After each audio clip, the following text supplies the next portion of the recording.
breaking down friendship sports. This is the Tigers Fan Zone on 100.7 The Score and the 100.7 The Score mobile app.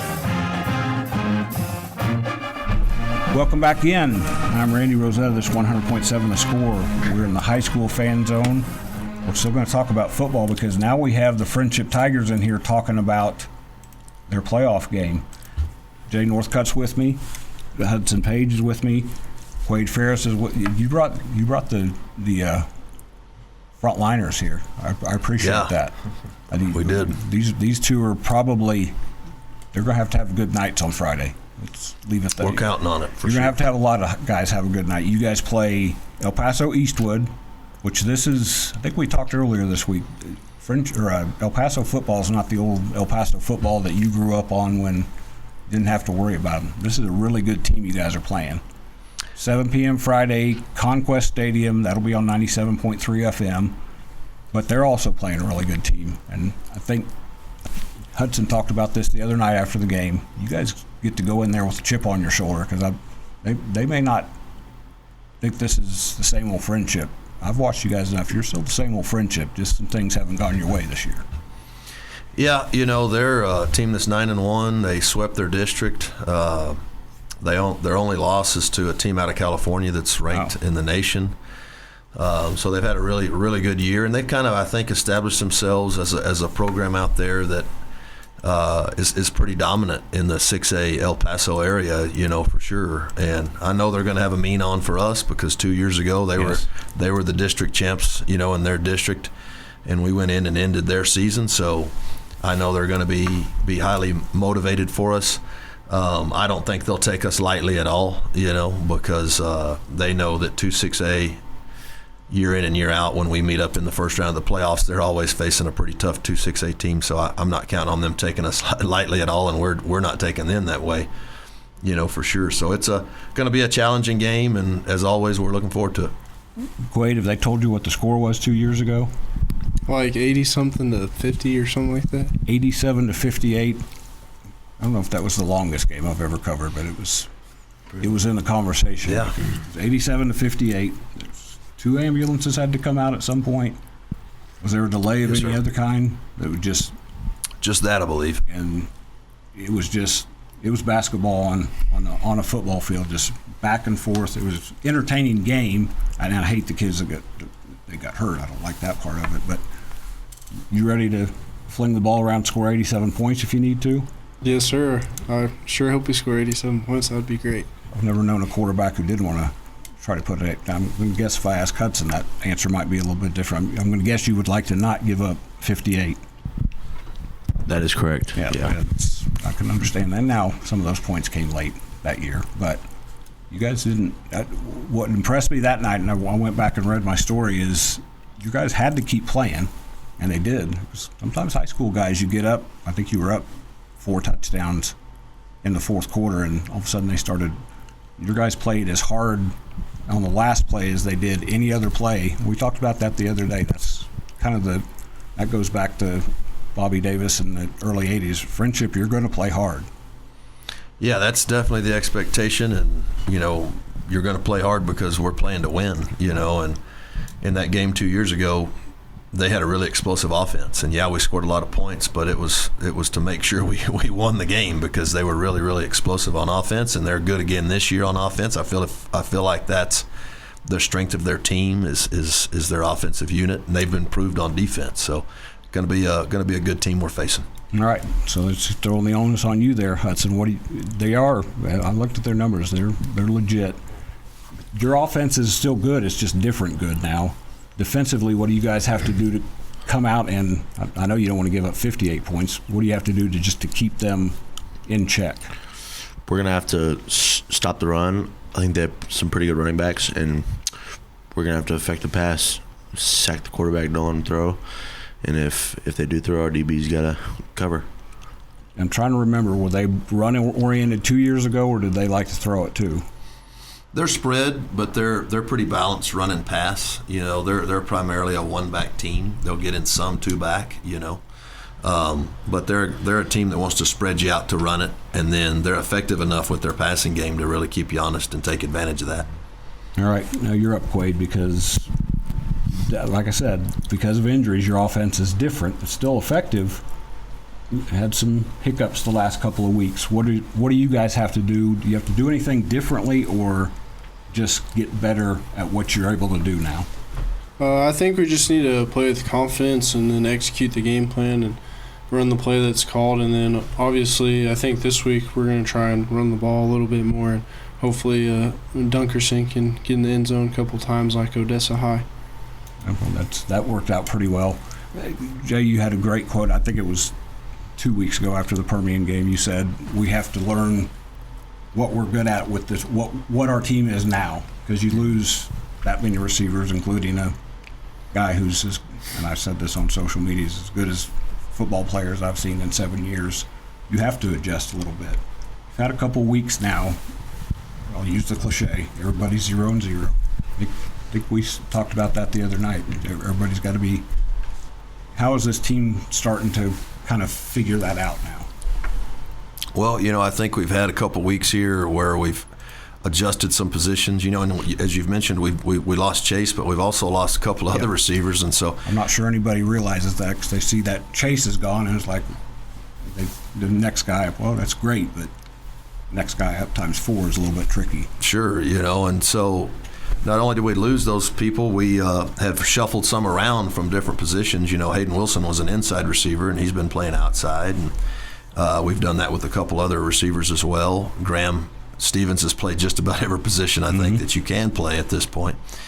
So I think sometimes when you do that, it takes a game or two to get comfortable at those new positions because they're all different. I think playing outside receiver is a little more technical than playing inside receiver. And then at the same time, you have some guys, like Maddox Archibald, that's had to jump in there and don't have quite as much varsity experience under their belt. And so now that we're a couple games in with that, lineup, then hopefully we're getting more comfortable and we can sustain some drives and, most importantly, score points. We talked about those guys also have to get used to guys like Hudson hitting them. That's a little tricky at times too. So we'll come back and talk more about the Tigers going to El Paso Friday night, 7 p.m. at Conquest Stadium. This is Randy Rosetta, this 100.7 Score. We'll be back after this break. Breaking down friendship sports. This is the Tigers Fan Zone podcast from 100.7 The Score.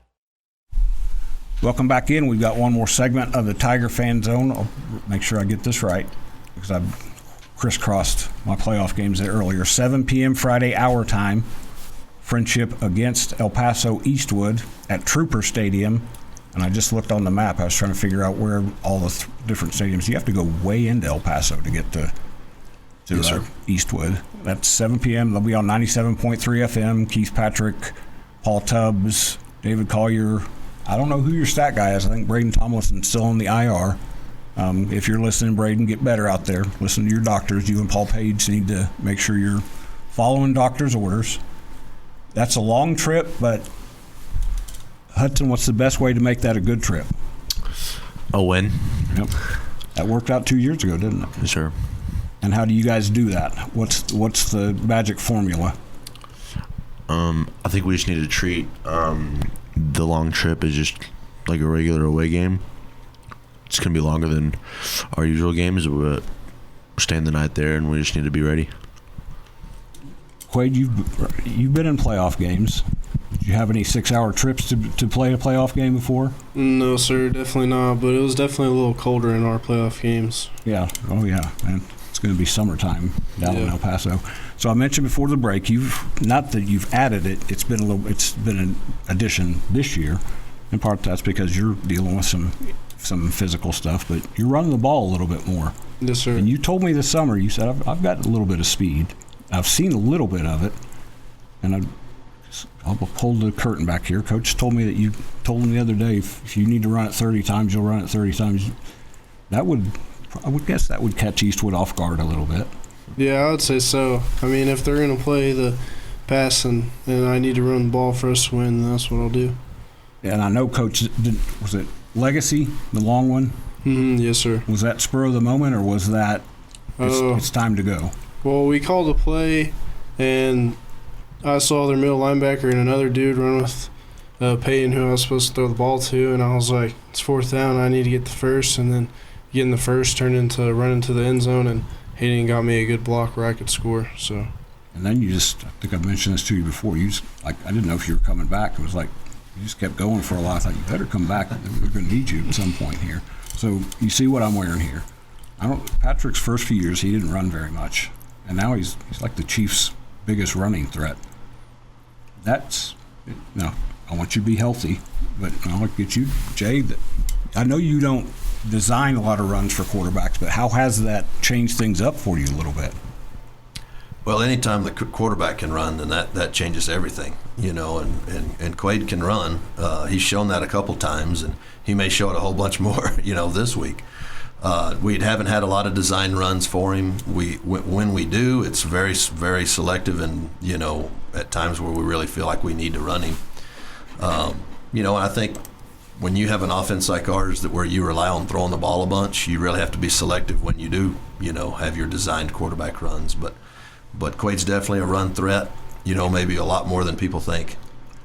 That toughness is a good thing, but when you're playing on a banged-up leg, there's also the element where you get what you can get and find a safe spot. Is that a conversation you and Coach have had about not necessarily taking you, because like I said, Hud Hutchison took a beating a few years ago, and I think that is probably what Coach would like you not to do. Yeah, I would definitely say that sliding, you can watch me slide. I don't really know how to slide because I've never done it before. So you're not a baseball dude? I am, but I was always a belly first slider in baseball. Okay, yeah, you better not do that. But sometimes in film, he'll just be like, what do you do here? And I'll be like, run out of bounds or get down. So There's nothing wrong. So, Hudson, when you're playing an offense and you don't expect the quarterback to run, how much does that change the defense's mentality? It definitely helps a lot because you're kind of not expecting him to. If he does, it kind of throws us off. But if the quarterback doesn't run, that's just an easier job for us. It's like playing 5-on-4 in basketball. You don't have to do certain things. Jay, one big key Friday night. What's one big thing you need these guys to do? All 55 or 60 of them. Am I counting too many? Is that about right? Taking 60 with you? Oh, yes. Okay. A little more than that. We're probably sitting at about 75. All right. The big thing that we got to do is just go be the best version of ourselves. Yep. Because when we're that, we're pretty good. And so, that's I think the big key to winning. And I know this is a little bit of I thought your game against Lubbock Cooper, I thought that was maybe a pretty good version of both those teams. And I think that's a game that you guys take to the playoffs can help you because you've been in a dogfight already. So.